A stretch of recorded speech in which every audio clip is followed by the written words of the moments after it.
Segera Anda ikuti Dialog Palembang pagi ini.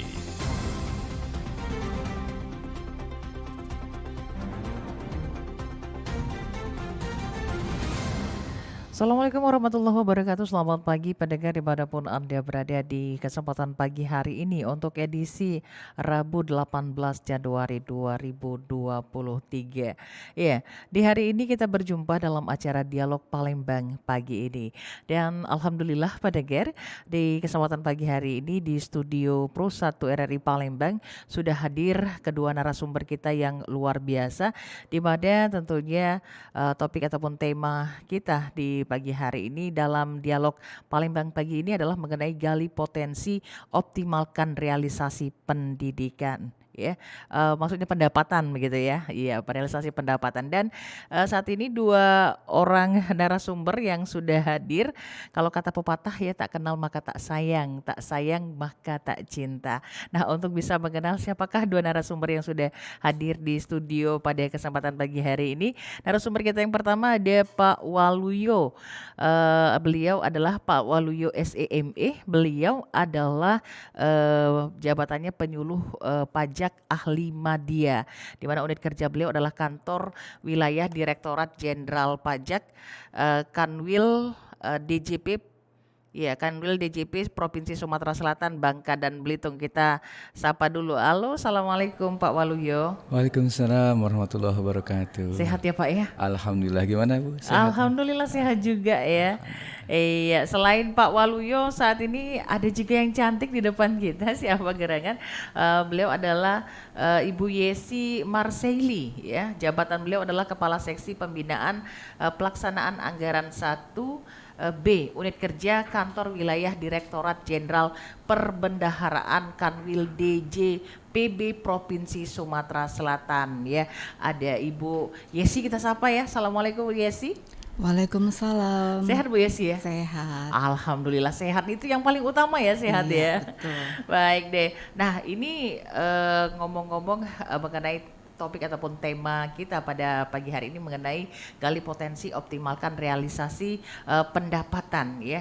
Nah di sini tadi disebutkan adanya Kanwil DJPB dan juga Kanwil DJP ya.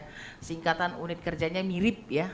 Yang satu dari DJP, yang satunya lagi dari DJPB. Nah, ini mungkin banyak masyarakat yang belum tahu mungkin ya, kira-kira apa sih perbedaannya antara DJP dengan DJPB ya, di mana masyarakat jadi tidak bingung apa yang menjadi beda dua unit di Kementerian Keuangan ini. Mungkin bisa dijelaskan terlebih dahulu oleh Pak Waluyo mungkin ya. Baik. Iya, silakan Pak Waluyo. Terima kasih Mbak. Assalamualaikum warahmatullahi wabarakatuh. Waalaikumsalam warahmatullahi Salam wabarakatuh. sehat selalu yang di studio serta para pendengar RRI dimanapun berada. Kembali hadir saya Waluyo dari Kantor Wilayah Direktorat Jenderal Pajak Sumatera Selatan dan Kepulauan Bangka Belitung atau Kanwil DJP Sumsel Babel gitu ya. Ya, DJP. Dan kita tahu bahwa Direktorat Jenderal Pajak atau singkatannya DJP Ya, DJP. itu salah satu dari bagian dari Kementerian Keuangan. Kementerian Keuangan punya direktorat-direktorat, termasuk juga nanti Mbak Yesi ini dari Direktorat Jenderal Perbendaharaan. Nanti beliau akan menjelaskan tersendiri tentang seperti apa Direktorat Jenderal Perbendaharaan. Iya.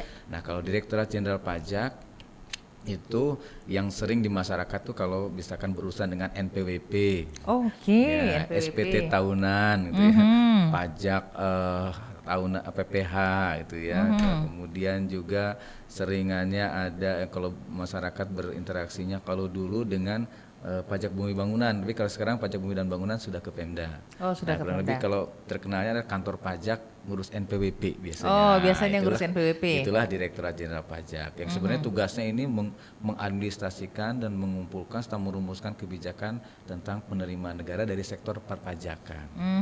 Oke, dari sektor perpajak itu tugasnya ya Pak Tugasnya. ya. Oke, kalau Bu Yesi sendiri nih Bu Yesi, di bagiannya Ibu sendiri Iya. DJPB ya? Iya. Ya, ini apa DJPB. bedanya? Pertama-tama izinkan saya juga menyapa para pendengar Pro RRI 1. Pro 1. semoga semua dalam keadaan sehat dan Amin. bahagia. Nah, kalau tadi Pak Waluyo sudah menjelaskan tentang Kanwil DJP ya, Ya. pajak. Nah, kalau saya di DJPB merupakan kalau Direktorat Jenderal Perbendaharaan itu unit eselon 1 di Kementerian Keuangan yang punya tugas menyelenggarakan perumusan dan kebijakan di bidang perbendaharaan. Nah, kalau kami di Kanwil selaku instansi vertikal di daerah mempunyai tugas melakukan koordinasi, pembinaan, supervisi, asistensi, bimbingan teknis, dukungan teknis, monitoring evaluasi, analisis kajian, banyak ya Mbak, penyusunan laporan, pertanggungjawaban gitu di bidang perbendaharaan. Nah, Jadi yang berkaitan dengan bidang perbendaharaan artinya ya, tugas dari DJPB. DJPB. Ya, Oke. itu mungkin kalau untuk layanan utama kami, kalau Pak Waluyo tadi kan bilang NPWP, NPWP, ya, NPWP pokoknya DJP gitu. Nah, kalau DJPB itu layanan utama kami di terkait pergeseran anggaran, revisi ya, Oke. revisi satuan kerja di seluruh Sumatera Selatan yang jumlahnya sekitar 530-an itu kalau mau melakukan pergeseran anggaran itu ke kami di Kanwil DJPB. Juga terkait misalnya ada menerima hibah nih, instansi pemerintah menerima hibah itu registrasinya di Kanwil DJPB. Oh, di Kanwil Register DJPB. hibah ya. Nah, Dua layanan utama kami itu. itu yang menjadi dua layanan utama. Nah, ini mungkin pendengar jadi sudah bisa memahami ya, ada pembeda antara DJP dan DJPB begitu ya. Di mana DJP tadi sudah disebutkan oleh Pak Waluyo, tugas kami yang paling utama itu Mbak Lydia adalah mengenai NPWP begitu ya. Sementara DJPB sendiri dijelaskan oleh Mbak Yesi tadi adalah terkait dengan revisi anggaran dari masing-masing instansi begitu yang ada di wilayah Sumatera Selatan Iya, begitu itu ya Bu ya. layanan utama. Layanan utama. Tapi masih banyak Tugas-tugas layanan lain ya? Tugas lain ya. Baik. Nah, mungkin sebagai tambahan informasi, Ya. ada unit eselon 1 lain juga di daerah, Ya. yaitu Kanwil DJBC, Oh, Direktorat Kanwil Jenderal Cukai. Bea dan Cukai.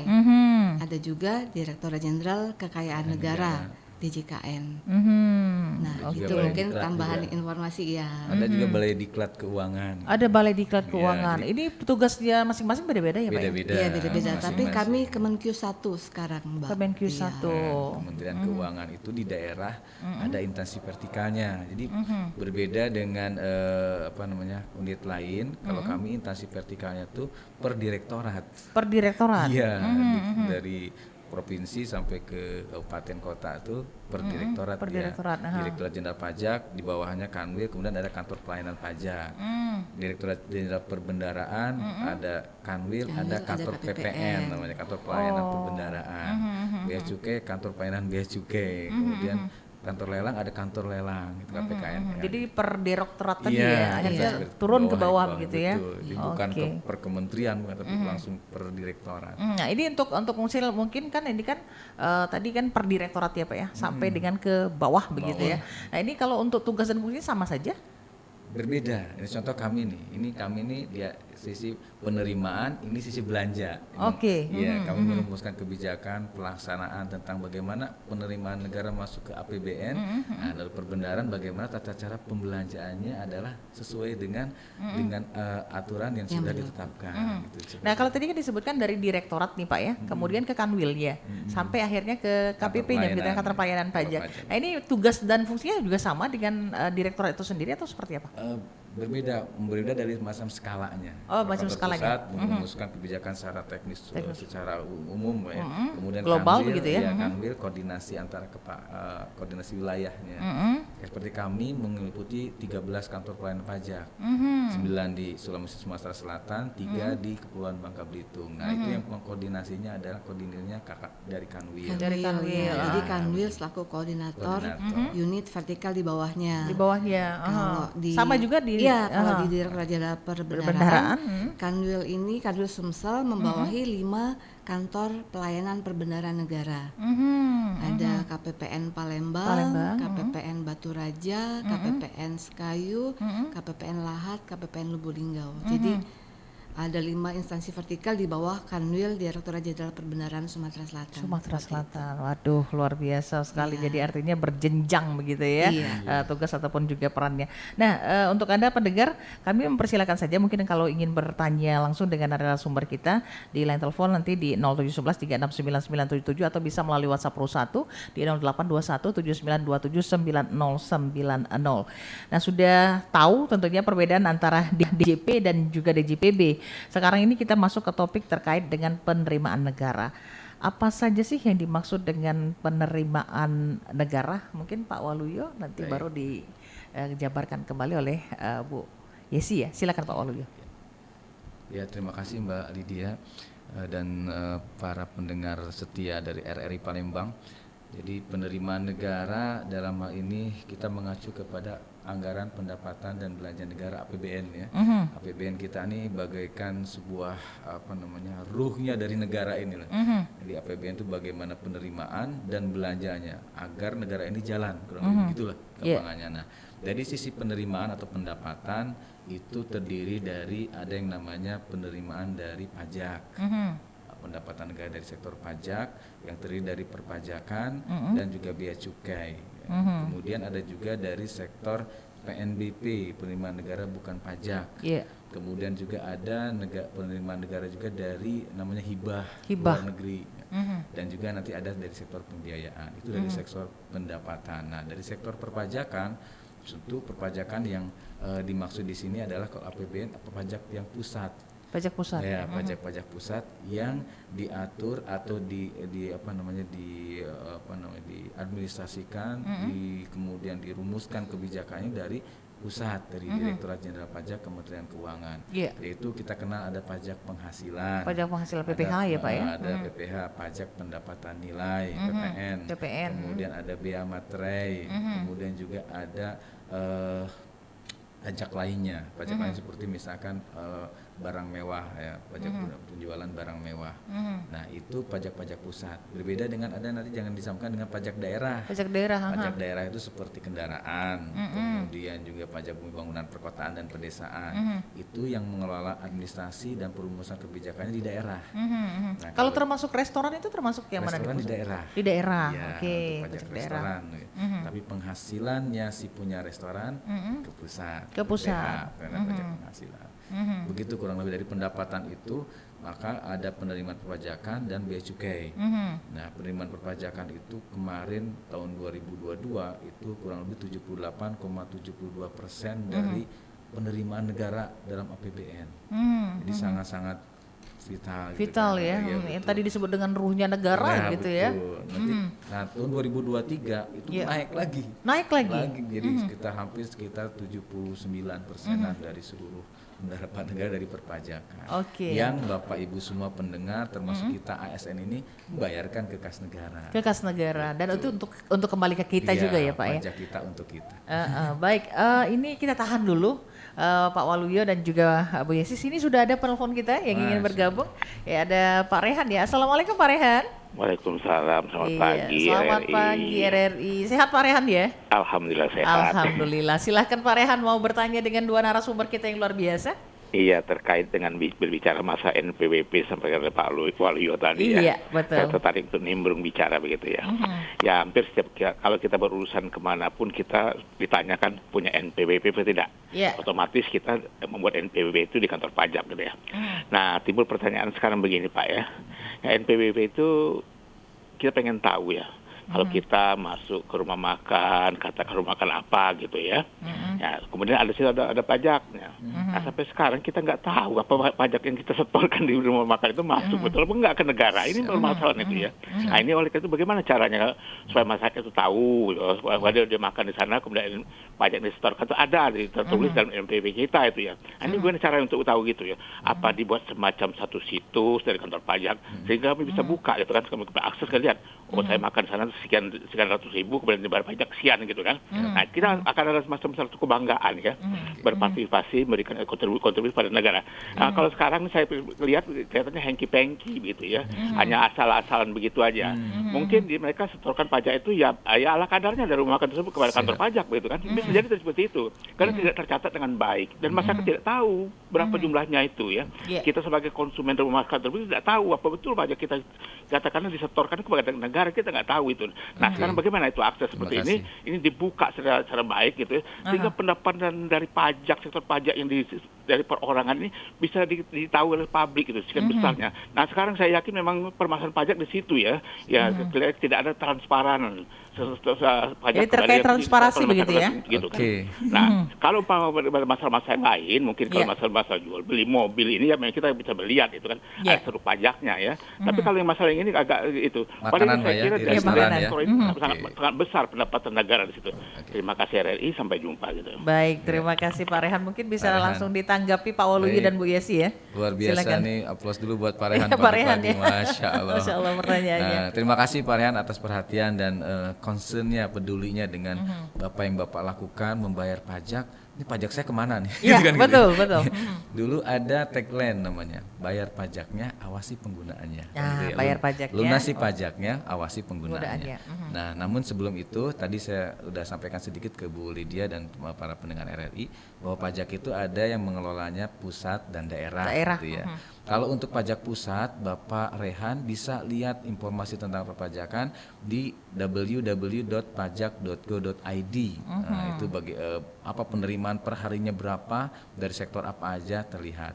Namun kalau tadi Bapak Rehan yang lakukan ini adalah pajak restoran ini, saya sampaikan ini yang mengelolanya ada daerah. Ya, pajak daerah itu di pemerintah kota atau pemerintah kabupaten.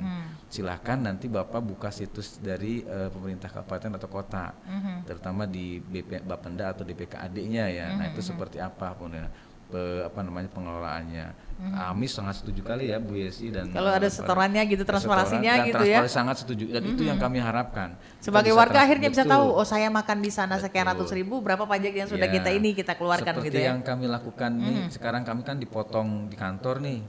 Berapa gaji kami yang dipotong, pajak investor kami ada bukti potongnya. Nah kita minta bukti potongnya, oh ini bukti potongnya, oh ternyata pajak yang kami berayakan ini ada sekian. Gitu. Jadi sangat setuju sekali. Namun tadi nanti mungkin akan disampaikan, mudah-mudahan nih dari pemerintah kota kabupaten mendengar nih Pak Rehan ya, karena ini masalah pajak restoran seperti itu. Oke, mungkin Bu Yesi untuk bisa menambahkan? Kalau saya mungkin menambahkan gini, tadi sebelumnya Pak Waluyo sudah menyampaikan bahwa penerimaan negara itu berasal dari pendapatan perpajakan dan penerimaan negara bukan pajak. Nah, kalau kami di Kanwil DJPB, salah satu bentuk sinergi kami juga dengan unit eselon 1 lain yang ada di kantor pusat, Direktorat Jenderal Anggaran, itu melakukan Monef PNBP, bagaimana meningkatkan penerimaan negara dari yang bukan pajak tadi. Nah, PNBP sendiri itu sebenarnya sering dia salah artikan sama masyarakat awam gitu ya, yang menganggap sama dengan pajak gitu ya. Nah, padahal kalau gampangnya sih PNBP itu semua penerimaan negara di luar perpajakan dan hibah. Nah, jadi kalau ini sampelnya seperti apa nih Bu? Ini akan bisa memberikan penjelasan kepada negara, karena di situ disebutkan bahwa pajak itu ada pajak, penerimaan negara itu ada pajak dan juga bukan PNBP, pajak ya penerimaan bukan pajak begitu ya. Nah ini kan mungkin masyarakat kan masih bingung apa sih bedanya gitu ya. Nanti pasti disamakan kata Bu Yesi tadi antara yang bukan pajak bukan pajak ya Bu ya. Pajak dan bukan pajak. Iya, pajak dan bukan pajak. Contohnya ini, contohnya dekat dengan keseharian kita Mbak. Apa nih? Jadi misalnya biaya pengurusan paspor, ya kan? Keimigrasian gitu ya. Biaya pengurusan SIM, STNK, RRI ini. Jasa siaran, PNBP kan. Itu penerimaan negara bukan pajak. Jadi kan kita kadang taunya pajak ya. Nah, PNBP itu apa? Bukan pajak itu apa? Iya, betul. Ini yang akan meraba-raba begitu masyarakat. Nah, ini gampangnya di luar pendapatan perpajakan dan hibah itu masuk PNBP. Jadi luas banget Mbak. Yang masuk dari PNBP tadi ya. Iya. Nah, jadi ini artinya kalau seandainya penerimaan bukan pajak ini sama saja seperti pajak kah untuk bisa Masuk disetornya ke kas negara. masuk ke kas negaranya? Iya, tentu saja. Tentu saja. Dan kami di Kanwil kan melakukan monitoring evaluasi untuk memastikan bahwa jumlah yang harus dibayar oleh wajib bayar PNBP itu sesuai dengan jumlah pembayaran dan juga tepat waktu seperti itu.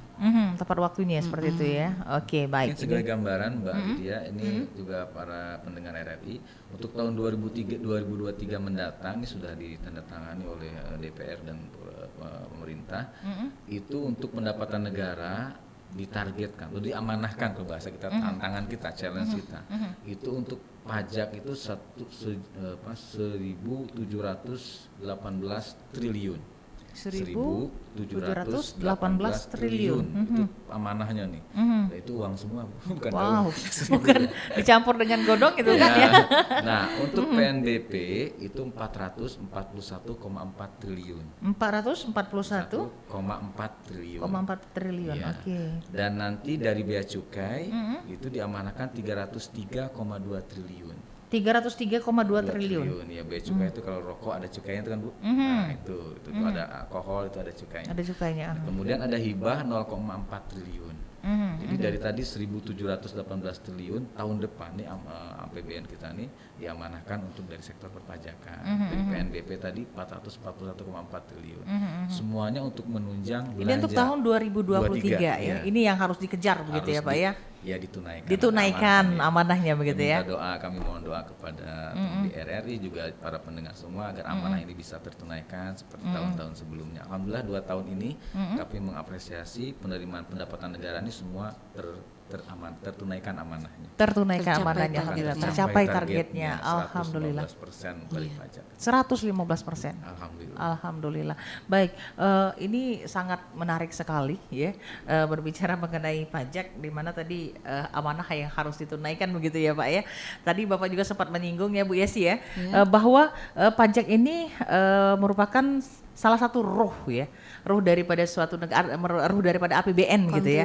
Kontributor terbesar Kontributor terbesar untuk APBN ya, bagi untuk belanja negara, membiayai belanja negara begitu ya. Nah, saya tergelitik untuk bertanya mengenai tentunya sektor dari pajak itu sendiri dan juga perbendaharaan itu sendiri nih Bu. Kita terkait dengan isu global.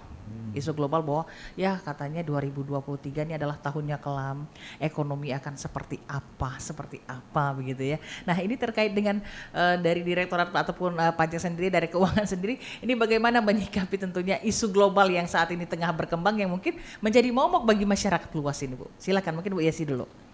Iya, kalau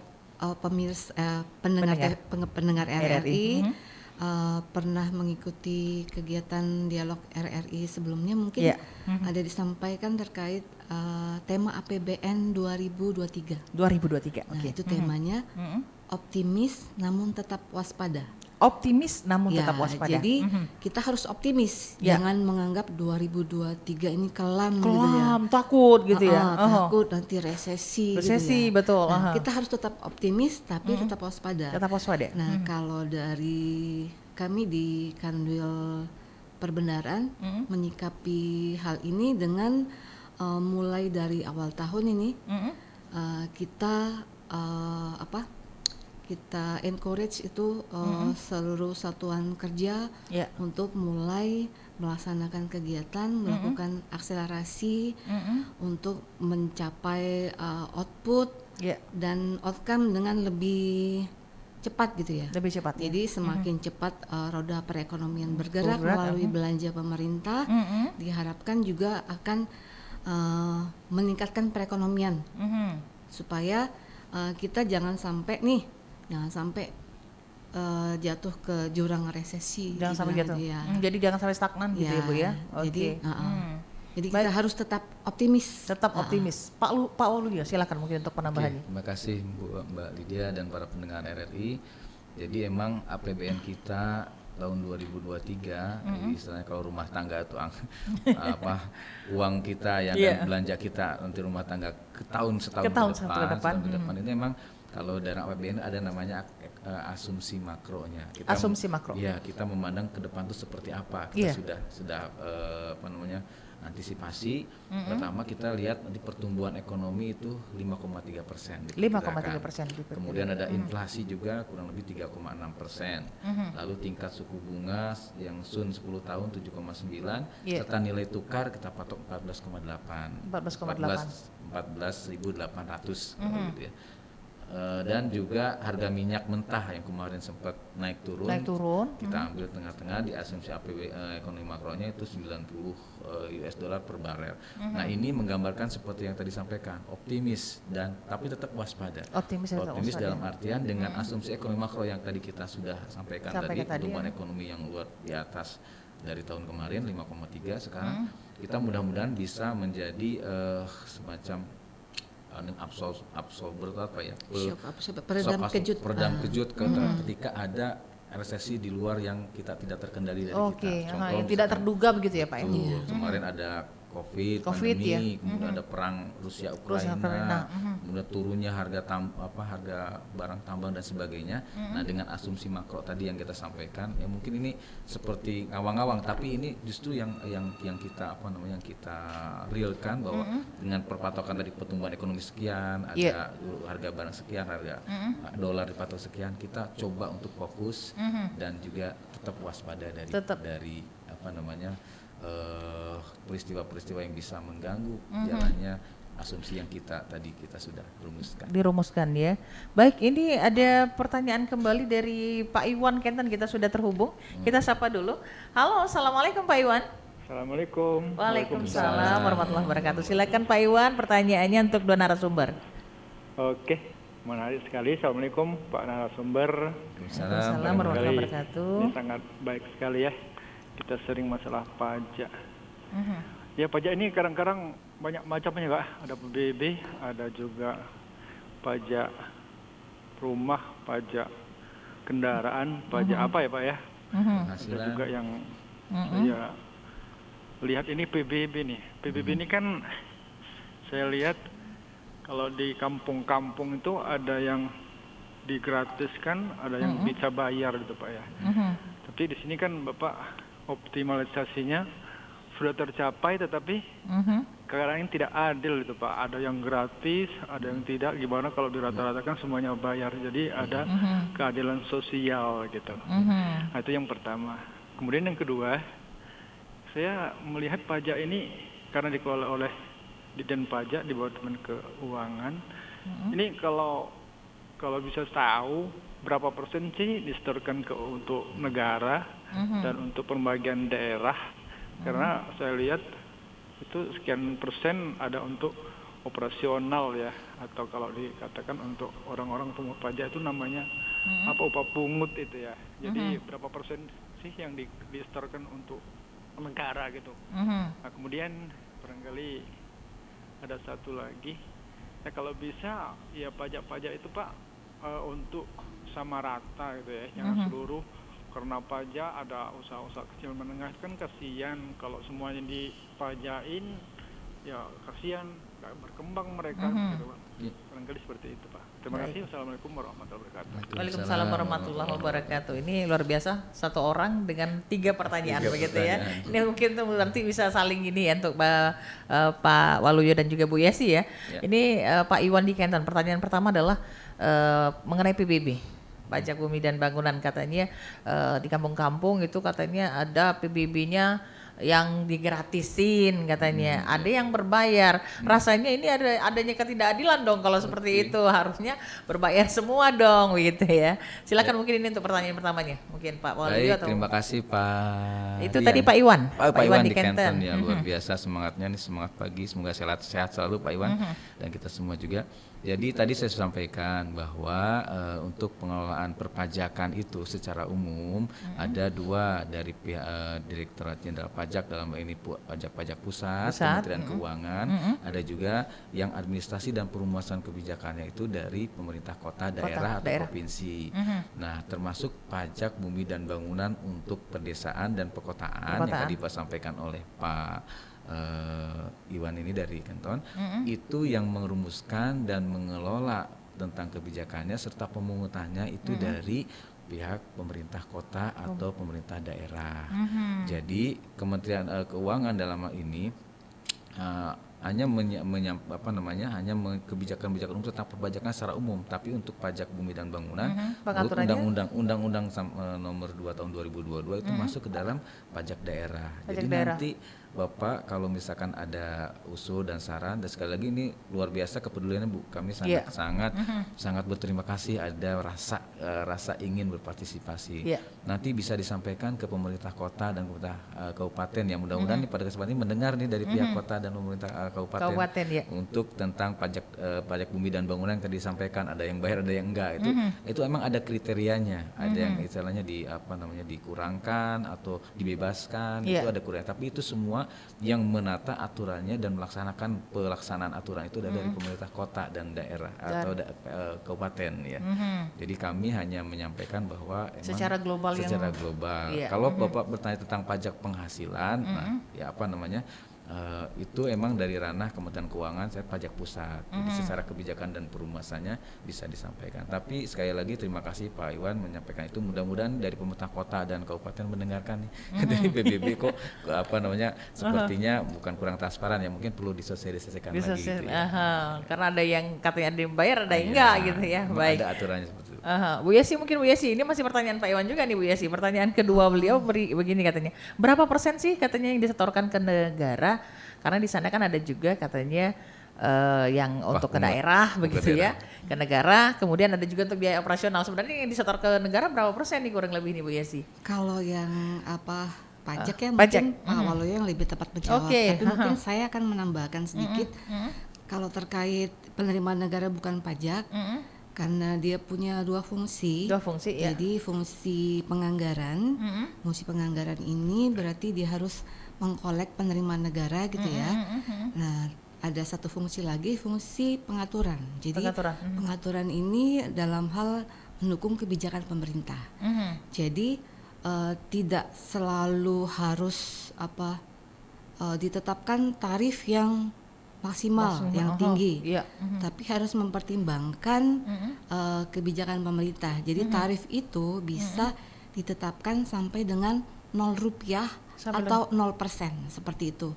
Jadi selain fungsi penganggaran tadi, fungsi pengaturan itu lebih ditekankan. Jadi harus mempertimbangkan dalam penetapan tarif misalnya pada PNBP harus mempertimbangkan manfaat dan mudarat. Dan mudaratnya. Jadi yang optimal itu harus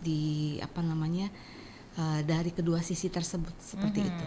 Mungkin yang pajak tadi Pak Waluyo mungkin ya katanya ya, persentasenya nih Pak Waluyo gitu ya, saking ingin tahunya gitu ya. Kalau yang disetorkan ke kas negara itu semua yang dibayarkan atau disetorkan oleh para wajib pajak, sepanjang dia masuk ke rekening kas negara melalui bank, persepsi yang ditunjuk atau kantor pos, 100% masuk kas negara.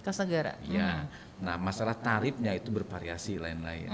Nah, saya ingin sampaikan bahwa perpajakan juga sama fungsinya dengan tadi PNBP itu, dia fungsi budgeter atau masuk sebagai penerimaan negara, sumber pendapatan negara. Juga ada reguleran atau pengaturan, tadi ada manfaat dan madorotnya. Contoh, ketika COVID kemarin Bu, UMKM kemudian para pengusaha yang omsetnya di bawah 4,8 miliar ke bawah, itu pajak PPH-nya ditanggung pemerintah sampai dengan 500 juta. Sampai dengan 500 juta? Iya, 500 juta penghasilannya itu tidak dikenakan PPH.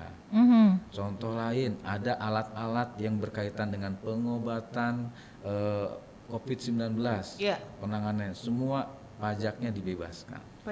Ya, itulah nama tadi reguleran, pengaturan. Jadi fungsi pajak itu bukan hanya masuk kas negara sebesar-besarnya seperti itu. Lihat juga masyarakat sedang COVID, masa pajak ditarik pajak. Nah, tadi fungsi keadilan tadi memang ada seperti itu. Nah, ini mungkin yang perlu kita sampaikan juga. Contoh lagi misalkan ketika usaha tertentu sedang lesu. Contoh misalkan perumahan. Maka ada subsidi pengurangan PPN untuk rumah tapak dan rumah susun misalkan. Harusnya kena PPN 10%, dalam jangka waktu setahun dihapuskan PPN-nya, PPN-nya. pajaknya nggak ada, agar orang-orang beli rumah, termasuk juga kendaraan mobil, kendaraan bermotor yang massal, misalkan kendaraan penumpang yang lebih dari 2 orang, misalkan itu PPN-nya ditanggung pemerintah. Dan pemerintah itu artinya nggak bayar PPN-nya. Jadi itu selama setahun 2021, 2020 sampai 2021. Nah contohnya seperti itulah. Jadi perpajakan itu emang melihat tentang bukan hanya penerimaan sebesar-besarnya ke kas negara, tapi dia juga melihat bagaimana manfaat menurut masyarakat ini seperti apa. Ini ada sesuatu hal, misalkan ini harus dinaikkan pajaknya agar menghindari madorot. Contoh alkohol. Peredaran alkohol yang luar biasa kan akan merugikan alkohol yang diminum, Bu ya. Makanya dikenakan tuh PPNBM yang besar agar mahal jadinya, orang nggak mau beli atau bahkan sama sekali tidak boleh masuk. Ada biaya masuknya yang besar. Seperti itu kurang lebih. Kemudian tentang tadi UMKM. Ya, UMKM gitu katanya. UMKM itu usaha mikro kecil menengah. Ini Kementerian Keuangan dari seluruh direktorat, termasuk Direktorat Jenderal Pajak, Perbendaharaan dan lainnya, semua sekarang sedang dari sekarang sebenarnya dari sejak tahun 2002-an memberdayakan mereka. Dari sisi apa? Contoh dari sisi kami UMKM yang penghasilannya sampai dengan 500 juta. PPh-nya ditanggung pemerintah 0%. Itu diatur dengan Undang-Undang Nomor 7 Tahun 2021, Undang-Undang Harmonisasi Peraturan Perpajakan. Jadi UMKM kemudian ketika dia melakukan pelaporan pun, kalau misalkan lebih dari 500 juta, itu tarifnya cuma 0,5%. 0,5%. Iya. Ya itulah contoh-contoh bahwa emang perpajakan itu tidak berfungsi melulu tentang penerimaan negara, tapi juga nanti ada reguler untuk mengatur kondisi masyarakat tertentu. Harus memperhatikan dampaknya ke masyarakat. Dampaknya sama seperti itu. Dan mungkin ini ya perlu disosialisasikan, kita sering-sering berkomunikasi. Seperti ini. Ya, ini jangan sampai ada pemikiran ataupun paradigma di masyarakat gitu ya. Waduh, ini UMKM udah kecil gitu ya, kok dipajakin gitu kan. Jadinya persepsinya jadi buruk seperti itu akhirnya kan. Oke, baik, kita lanjut kembali atas pertanyaan berikutnya. Tentunya mengenai apa saja yang menjadi objek pajak atau PNBP. Silakan nih Pak Waluyo. Jadi para pendengar RRI dimanapun berada, objek pajak atau sesuatu yang dipajakin itu bermacam-macam. Jadi bermacam-macam. Tadi kami fokus di sini tentang pajak yang terkaitan dengan APBN ya. Di APBN itu ada yang namanya pajak penghasilan. Pajak penghasilan itu dikenakan kalau dia punya penghasilan. Kalau nggak punya penghasilan nggak dikenakan pajak. Nggak dikenakan pajak. Ya. Dan punya penghasilan pun belum tentu dikenain pajak. Kalau dia di atas penghasilan tidak kena pajak, baru dia kenakan pajak. Nah kalau untuk pajak penghasilan sendiri itu seperti apa nih Pak, regulasi ataupun juga pengaturannya? Ya, baik, untuk pajak penghasilan itu diatur di undang-undang terakhir dengan Undang-Undang Nomor 7 Tahun 2021 tentang Harmonisasi Peraturan Perpajakan. Itu ada yang namanya pajak penghasilan pasal. Ini pasalnya banyak, Bu. Ya, pasalnya banyak. 21. Pasal 21 untuk gaji yang diterima atau penghasilan dia tetap, misalkan upah hari bulanan. Nah, itu nanti kalau di atas PTKP itu untuk yang orang pribadi tidak nikah itu 5.400.000 atau 4,5 juta sebulan ya. Jadi kalau di atas 4,5 juta sebulan, nah itu siap-siap, tapi belum tentu dikenakan juga. Nanti dikurangi dengan biaya jabatan dan seterusnya. Itu 4,5 juta itu artinya gaji tidak dikenakan pajak. Yang tidak dikenakan pajak. Jadi kalau misalkan gajinya 6 juta ke atas, nah itu baru itu sudah termasuk tunjangan segala macam ya Pak ya? Kemungkinan nanti dikurangi dengan 4,5 juta. 4,5 juta. Jadi 5 juta misalkan dikurangi 4,5 juta, tinggal 500. Berarti 500 itu nanti dikurangi lagi dengan biaya jabatan. Jadi banyaknya kecil sebenarnya. Jadi itu dari penghasilan yang rutin atau yang tidak rutin. Ada juga PPh pasal 22 tentang bertransaksi oleh bendahara instansi pemerintah. Pasal 23 intinya ini penghasilan dari penerima jasa atau pemeliharaan. Kemudian juga ada pasal 26 kalau dapat biasanya dari luar negeri gitu kan.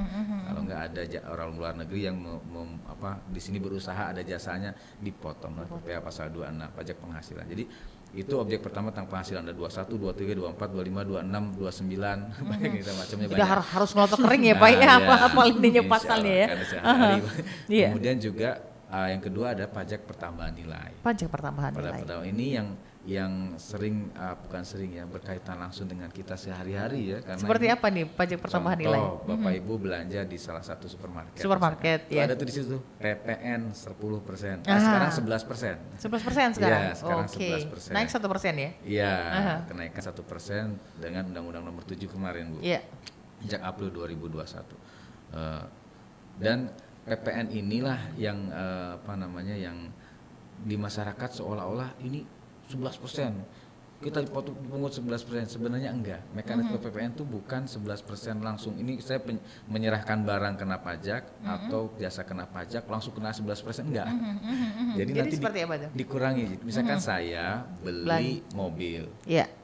Beli mobil ke dealer mobil. Saya sama dealer dipungut sama dealer mobil 11%. 11%. Si tukang yang jual beli mobil ketika beli lagi ketika mobil itu beli dari dealer, dia juga dipungut 11% sama dealernya. Nah, sebenarnya nanti yang di kas negara disetorkan ada 11% yang dijual ke saya, dikurangi dengan 11% yang mobil ini harus beli ke sana. Ada pajak keluaran dikurangi pajak masukan. Jadi yang disetorkan ke kas negara belum tentu 11%. Dikurangi dengan pajak yang kita beli kemarin. Nah, karena kita ini masyarakat bukan pengusaha kena pajak, kita beli sebagai konsumen akhir 11%. Padahal yang disetor ke kas negara itu nanti 11% dikurangi dengan ketika pembeliannya. Itu pajak pertambahan nilai. Dan pertambahan nilai tidak semua barang dikenakan pajak pertambahan nilai. Contoh untuk rumah kesehatan, kemudian untuk bahan sembako. Itu enggak kena. Kemarin ribut kan, Bu? Iya. Katanya sembako dipajakin. Enggak. Itu sebenarnya bukan dipajakin. Dulunya bukan objek pajak, sekarang objek pajak tapi ditanggung pemerintah. Ditanggung Jadi enggak bayar pajak. Enggak bayar. PPN. Jadi kayak sembako tuh enggak ada PPN-nya sampai sekarang. Ditanggung pemerintah. Ditanggung pemerintah. Itu jadi pajak penghasilan, pajak pertambahan nilai. Kemudian ada juga bea materai. Ini yang sering di masyarakat juga, kita surat pernyataan pakai bea materai 10.000 itu. Iya. Nah, itu juga masuk ke kas negara, belinya di pos. Ya, kalau di pos 10.000 itu, kalau di tempat lain bisa lebih. Tapi pastikan kalau itu tetap yang asli, itu jangan sampai yang palsu kurang lebih itu. Dan yang lainnya adalah pajak-pajak lainnya tuh, contoh barang atas penjualan yang barang mewah. Khusus yang barang mewah nih ada pajak khususnya namanya penjualan barang mewah. Ini juga apa? Untuk meredam agar barang-barang impor tidak masuk seterusnya. Jadi barang Jadi impor tetap dikenakan. cinta produk dalam negeri begitu ya Pak Jadi ya? sama-sama mobil, yang satu impor seluruhnya, yang satu ada dalam komponen dalam negeri, beda harganya. Dari karena biaya masuknya itu, kurang lebih begitu. Oke. Jadi ada PPh, PPN, ada bea materai, ada pajak lainnya, dan ada pajak bumi bangunan tapi khusus yang perkebunan, pertanian sama pertambangan. Itu masih dikelola oleh pusat APBN. Tapi kalau untuk kota dan desa yang tadi ditanyakan itu APBD. APBD. Iya. Jadi banyak yang ditanya tadi di APBD ya Pak ya. Oke. Baik, saya ke Mbak Yesi lagi nih Mbak Yesi. Mbak Yesi, saya tuh tergelitik tadi kan salah satu tugas dari Dirjen Perbendaharaan ya. Itu adalah pembinaan begitu ya. Ini pembinaan seperti apa yang dilakukan oleh Dirjen Perbendaharaan itu sendiri, Mbak Yesi? Yang utamanya pembinaan instansi pemerintah ya, Mbak ya. Tapi tidak hanya sampai di situ, karena kami juga sudah mulai melakukan pembinaan ke UMKM. UMKM juga. Jadi kalau untuk instansi pemerintah, misalnya nih, sampai sekarang kan basis untuk menilai kinerja pelaksanaan anggaran di satuan kerja itu masih berdasarkan nilai IKPA. Nah, kita melakukan pembinaan bagaimana satker-satker di wilayah Sumatera Selatan itu bisa meningkatkan nilai IKPA-nya seperti itu. Salah satu contohnya. Salah satu contoh ya. Ada juga pembinaan ke UMKM bersinergi dengan unit eselon 1 lain seperti Kanwil Pajak, Kanwil Bea Cukai. Kita punya UMKM binaan seperti itu ya Pak. Oh, ada UMKM binaannya juga ya. Nah, tadi Mbak sempat nanya tentang objek pajak dan BBB ya. Kalau objek PNBP itu dia di klaster, ada Di 6 klaster. klaster ya. Apa saja tuh Jadi klasternya? ada pemanfaatan sumber daya alam. Nah, ini yang tentunya harus kasih tarif yang tinggi maksimal, iya kan, supaya nggak eksplorasinya itu jangan sampai Bisa terkendali lah ya. iya Terkendali ya. itu harus bisa dikendalikan. Terus ada juga pelayanan ini contohnya tadi pembuatan SIM, paspor, STNK seperti itu objek di bidang pelayanan. Terus ada juga pengelolaan keuangan negara yang dipisahkan, yaitu misalnya penerimaan dari laba BUMN berupa dividen seperti itu contohnya. Terus ada juga pengelolaan BMN barang milik negara. Iya. Contohnya kalau misalnya ada sewa ruangan di instansi pemerintah gitu kan, atau ada ruang ATM atau ada kantin, nah itu masuk di PNBP. Jadi termasuk yang ATM itu juga Ya, masuk ATM PNBP? di kantor pemerintah Kantor itu pemerintah, harusnya dikenakan PNBP, tarif PNBP ya. Terus pengelolaan dana, contohnya jasa giro perbankan seperti itu. Ada juga hak negara lainnya. Nah, itu ada klaster-klaster untuk objek PNBP-nya. Oke, itu klaster-klasternya ada 6 tadi ya, 6 klaster ya tadi yang ya. paling dekat dengan keseharian kita yang layanan tadi. Yang layanan. Pembuatan paspor, pembuatan SIM, STNK, seperti itu semua PNBP. PNBP semua masuk ya. Oke, luar biasa. Ini artinya kerja sama kolaborasi antara Direktorat Jenderal Pajak sama perbendaharaan begitu ya. Luar biasa sekali. Dan Oke. direktorat jenderal lainnya yang ada di Kementerian Keuangan. Oke, Direktorat Jenderal lainnya yang ada di Kementerian Keuangannya punya tugas dan fungsi masing-masing ya.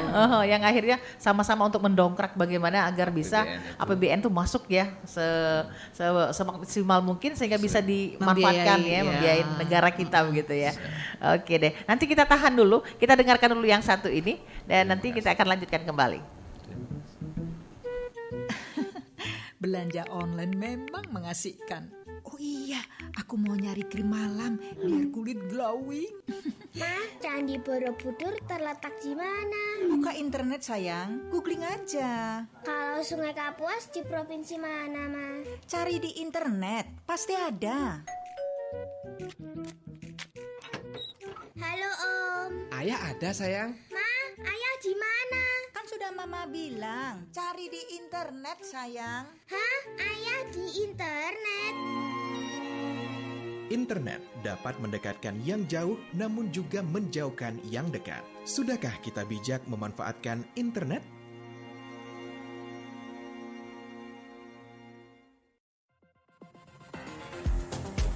Masih bersama Anda, Dialog Palembang pagi ini hanya di Pro 1 RRI Palembang. Ya pendengar dimanapun Anda berada, masih di acara kita Dialog Palembang pagi ini, masih dengan narasumber yang luar biasa. Ada Mbak Yesi dan juga tentunya Pak Waluyo ya, dari Direktorat Jenderal Pajak dan juga Direktorat Perbendaharaan ya. Dan kita masih membahas tentang topik ataupun tema kita hari ini adalah mengenai gali potensi, optimalkan realisasi pendapatan. Kembali ke Pak Waluyo, kita pengen tahu nih Pak Waluyo ya, apa saja sih yang masuk objek pajak maupun PNBP? Iya. Masuk. Aha. Jadi untuk objek itu apa yang akan dipajakinya kan kurang lebih begitu ya. Iya. Direktorat Jenderal Pajak itu merumuskan kebijakan dan melaksanakan kebijakan pajaknya itu dari tadi pertama penghasilan. Ya, penghasilan siapa itu? Orang pribadi, badan itu bisa CV, bisa PT, atau juga perusahaan perseorangan. Sekarang ada PT perseorangan. Nah, itulah kalau penghasilannya itu merupakan objek pajak penghasilan. Oke. Gitu ya. Yang berikutnya adalah ada penyerahan barang kena pajak atau jasa kena pajak. Jasa kena pajak. Ya, penyerahan itu apa? Bisa penjualan, bisa pengalihan gitu ya. Itu objek dari pajak pertambahan nilai. Objek pertambahan nilai. Ya, pertambahan nilai seperti namanya, ada penyerahan itu berarti ada value added-nya, ada nilai yang bertambah. Dari 100 dialihkan atau dijual bisa menjadi 150.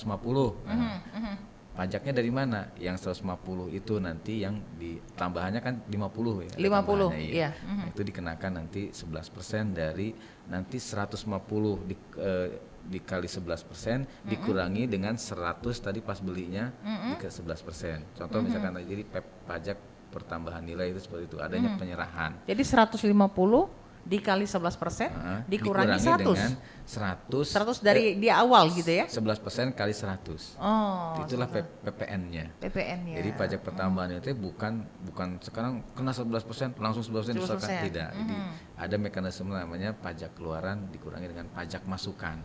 Yang dijual dikurangi ketika kita beli juga kan dipungut orang lain ya kan. Nah, itu dikurangkan. Itulah namanya mekanisme penyerahan barang kena pajak atau penyerahan jasa kena pajak. Oke. Nah, itu objek secara umumnya untuk PPH dan PPN.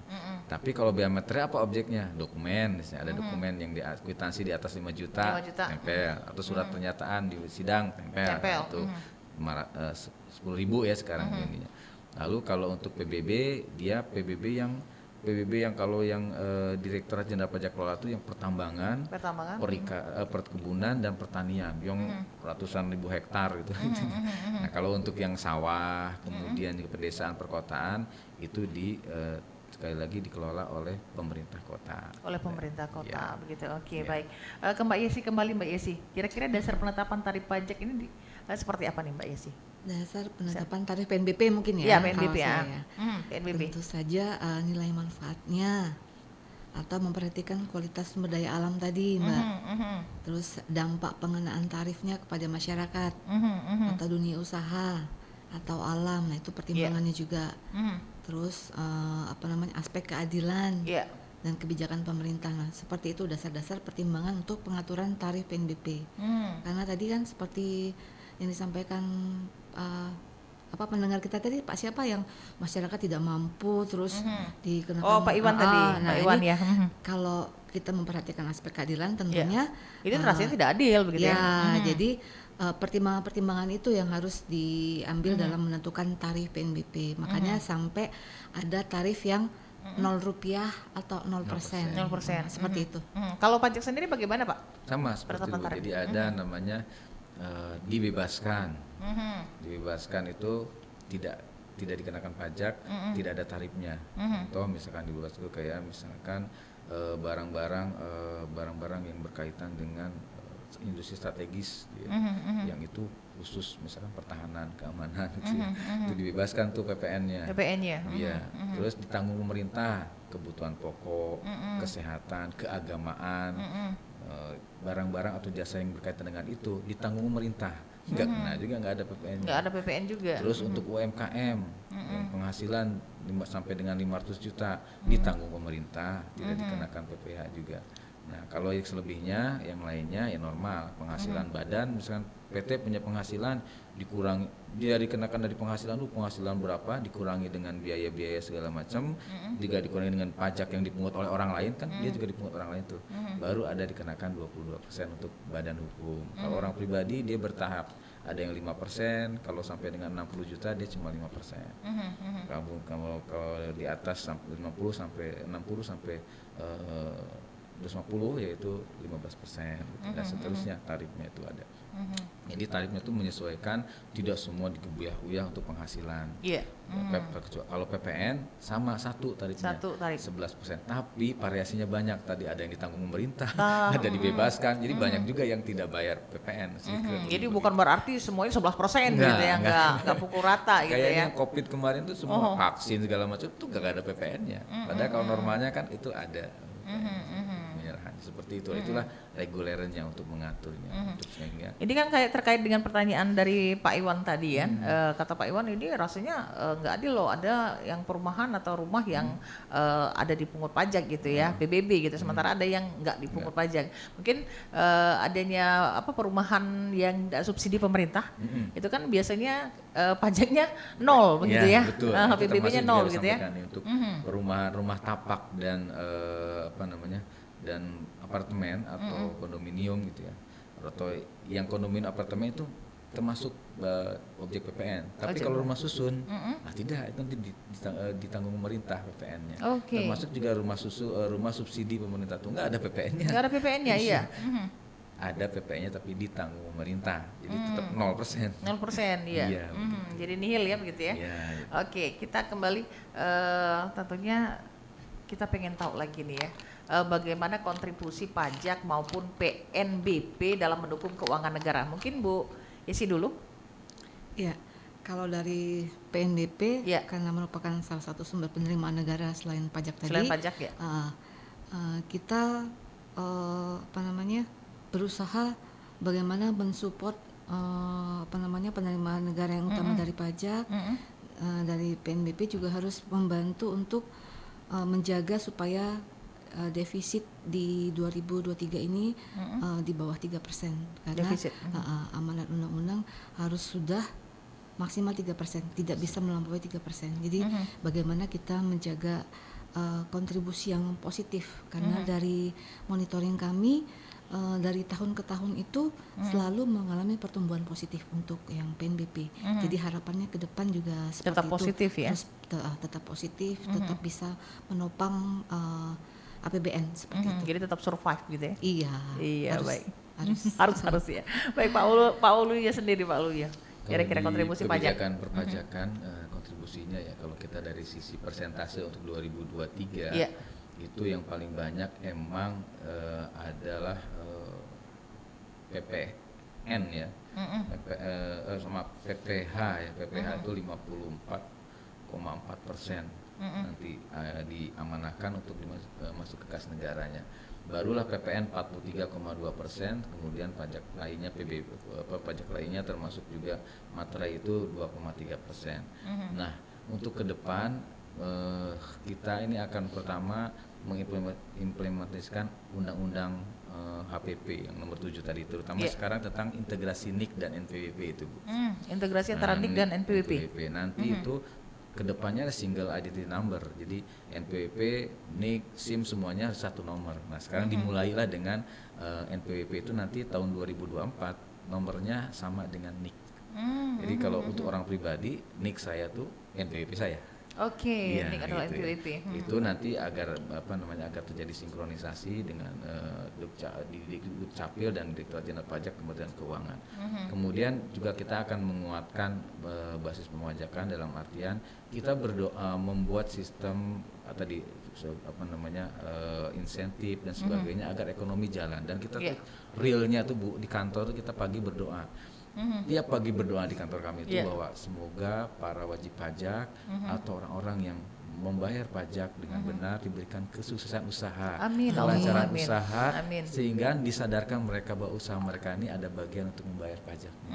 Itu tiap pagi kita berdoa. Doanya seperti itu ya. Jadi kalau ada wajib pajak atau para warga ini mempunyai penghasilan yang berkembang usahanya, kita sangat senang. Dan diharapannya mereka juga sadar bahwa ada bagian yang harus diberikan ke kas negara. Harus disetor ke kas negara ya, sebagai bentuk realisasi sumbangsih ya begitu ya. Baik Pak Waluyo dan Bu Yesi ya. Ini kita sudah berada di penghujung kebersamaan ya, sebagai tentunya closing statement. Kita pengen dengar mungkin ke Mbak Yesi dulu. Silakan. Jadi kalau saya boleh menyampaikan closing statement. Iya, pesan. Kami di Kanwil Direktorat Jenderal Perbendaharaan mengucapkan apresiasi, terima kasih kepada seluruh satuan kerja pengelola PNBP yang ada di Sumatera Selatan yang sudah memberikan kontribusi, memberikan kinerja maksimal, sehingga untuk tahun 2022 kemarin kita bisa mencapai 2,4 triliun dari PNBP. 2,4 triliun dari PNBP, luar biasa ya. Itu tentunya akan menjadi penopang ya dari APBN untuk membantu juga penerimaan dari perpajakan seperti itu. Oke. Mungkin itu dari saya, dan harapannya kinerja yang positif ini dapat terus berlanjut supaya tahun 2023 yang diasumsikan Akan kelam gelap itu, gitu ya. tidak seperti itu. Tidak akan Semoga, seperti itu. Amin gitu ya. Amin. Baik, silakan Pak Waluyo closing statement. Baik, dari Kanwil Direktorat Jenderal Pajak Sumatera Selatan dan Kepulauan Bangka Belitung menyampaikan apresiasi yang sebesar-besarnya bagi seluruh stakeholder, wajib pajak, pemungut pajak, para bendahara, kemudian juga siapapun yang sudah berkontribusi dengan perpajakan di Sumatera Selatan dan Kepulauan Bangka Belitung, sehingga amanah yang diberikan kepada kami Direktorat Jenderal Pajak secara keseluruhan tertunaikan dengan 115%, 1.700 triliun tertunaikan tahun lalu, dan ke depan juga 7.718 triliun mudah-mudahan akan tertunaikan juga. Khusus untuk Sumatera Selatan dan Kepulauan Bangka Belitung kami kemarin targetkan 15 triliun dan alhamdulillah tercapai 17 triliun. Alhamdulillah. Dan mudah-mudahan ini semua berkat kerjasama dan sama-sama bekerja dari Kementerian Keuangan, dari Perbendaharaan, Bea Cukai dan semuanya, juga dari RRI, semua masyarakat ikut berpartisipasi, dan bukan hanya itu juga, kami juga mohon penguatan reformasi SDM di kami itu didukung. Kalau ada petugas dari Direktorat Jenderal Pajak, Perbendaharaan, dari Kementerian Keuangan, siapapun mereka menyalahi aturan, melanggar peraturan, tolong diinformasikan, diberikan informasi, dan kita akan berikan penegakan hukum seperti seharusnya gitu ya. Dan mudah-mudahan nanti ke depan kita menjadi bangsa yang mandiri, berdiri di atas kaki sendiri, bebas dari utang-utang luar negeri. Amin. Nah, itu semua bebas dari korupsi. Korupsi Amin. juga ya. Betul. Kita mohon doanya bagi semua yang ada di Kementerian Keuangan di Sumatera Selatan, itu bisa tetap amanah menjalankan tugasnya, istiqomah dalam kebenaran dan kebaikan, dan semuanya bisa berbagi kebaikan bagi negeri ini, negeri yang sangat kita cintai. Buktikan cinta negeri ini. Pajak kuat, Indonesia maju. Pajak kita untuk kita. Oke, pajak kuat, Indonesia maju, pajak kita untuk kita. Dan tadi yang saya garis bawahi adalah kerjasama dan sama bekerja untuk Indonesia yang jauh lebih baik lagi, berdiri dengan kaki sendiri, betul ya? Baik, terima kasih sudah sepakat bersama untuk Pak Waluyo dan juga Bu Yesi yang sudah hadir di Studio Pro 1 untuk acara kita Dialog Palembang pagi ini. Terima kasih untuk literasi, edukasi dan juga informasi yang sudah diberikan dalam acara Dialog Palembang pagi ini. Semoga ini bisa membawa manfaat, menjadikan pencerahan agar masyarakat untuk tetap taat pajak bagi negeri yang kita cintai. Baik, kita akhiri saja untuk kebersamaan di pagi hari ini. Tak ada gading yang tak retak, tak ada manusia yang tanpa kesalahan. Jikalau pedang lukai tubuh, pastikan ada harapan sembuh. Namun jikalau lidah lukai hati, kemanakah gerangan obat hendak dicari? Kita akhiri dengan ucapan wassalamualaikum warahmatullahi wabarakatuh.